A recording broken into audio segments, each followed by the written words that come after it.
দিলাম। কি মুখে কি? মুখে কি তোমার? গাড়ি গাড়ি গাড়ি। তোমার মুখে এটা কি? এটা কি কিনিস? একটা মার দিব দিব দিব মায়ের? হ্যাঁ, পয়সা জিনিস কেন মুখে দাও? মার দিই?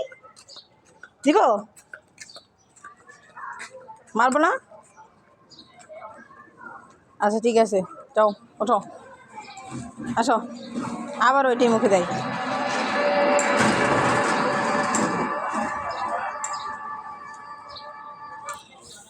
আসো, এখানে আসো, আসো। আবার মুখে দিস, আবার মুখে দে, আবার মুখে দে। কে তোমার কী করে তোমার দিব দিব দিব? হুম, দিব? আর মুখে দিবা? আবার আবার মুখে দে, আমার মুখে দিলাম দিলাম পাজি।